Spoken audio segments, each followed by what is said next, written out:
orang yang pernah saya sakiti, termasuk teman saya, saudara saya, mantan pacar saya, mantan suami saya di Indonesia, saat saya jadi janda ya, dijandakan oleh suami saya.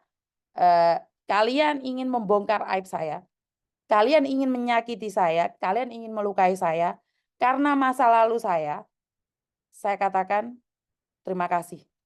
Karena saya punya masa lalu yang jelek, kenapa hari ini saya tahu apa yang kalian lakukan, apa yang terjadi sama kalian, karena saya sebagian pernah mengalami.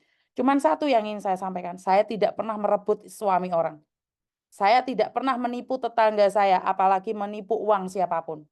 Karena hari ini saya berani teriak, saya berani ngomong apa adanya, karena saya tidak pernah mengambil keuntungan dari orang lain. Saya itu pernah datang ke tempatnya bakul bakso, saya bilang sama bapak tersebut, "Pak, saya dulu pernah mencuri waktu SMP. Saya sering makan tahu 5 tapi saya ngomongnya 2. Saya sudah bayar itu.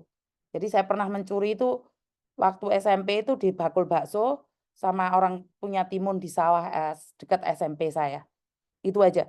Jadi kalau memang kalian teman-teman saya, SMP, SMA, SD, ataupun tetangga saya, teman saya, pacar saya, mantan saya, pingin membongkar aib masa lalu saya izinkan. Kalau kalian pingin pansos atau kalian pingin, sejajar dengan saya nggak ada masalah. Jadi saya nggak akan itu, nggak akan marah sama kalian. Cuman saya mohon nih, jika benar anak saya anak haram, jika benar kedua anak saya itu anak haram, boleh dong saya menghalalkan mereka, boleh dong saya membesarkan mereka. Jadi jangan sampai, karena masa lalu saya, kalian hancurkan orang-orang yang punya masa depan, ya. Jadi saya akui saya dulu jahat, Mbak, karena itu Tuhan menegur saya, sikil saya diceklek, dan akhirnya apa? Akhirnya saya sadar bahwa dulu saya jahat gitu. Jadi saya nggak mau membahas tentang diri saya dulu ya. Jadi, karena itu masa lalu saya tidak bisa menghapus jejak saya tidak bisa mengatakan bahwa saya itu baik di masa lalu saya. Tapi hari ini sejak saya sikilnya sempleh, saya divonis 3 bulan meninggal dunia, dari situlah saya belajar pura-pura baik. Dan hari ini saya melakukannya dengan ikhlas, eee eee, ya ingin ingin ingin ingin kalau saya benar-benar meninggal dunia, saya dalam keadaan baik.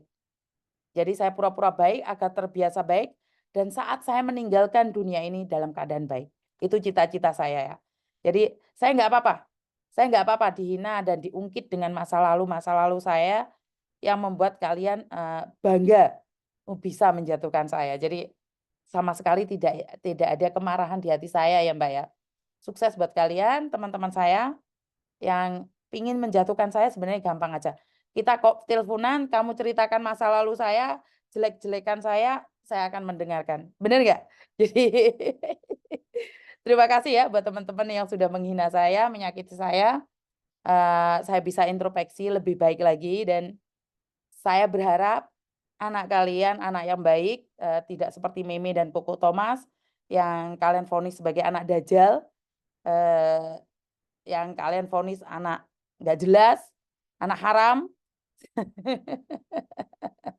Jadi semoga kalian punya keturunan yang lebih baik daripada saya dan semoga, kalian apa ya, kalian tidak punya keturunan yang seperti saya. Saya doakan kalian punya keturunan yang cerdas, keturunan yang halal, keturunan yang punya kunci kunci surga. Jadi, itu bagus sih.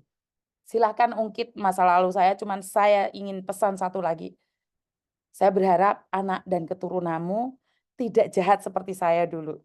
Bener nggak?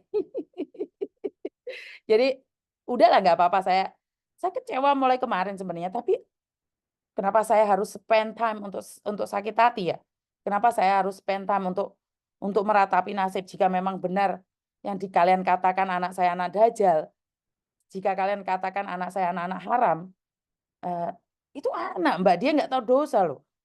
Bagaimana kalau anak-anak itu digugurkan? Kan lebih dosa lagi, bener nggak? Ya wes nggak mau bahas itu lagi ya.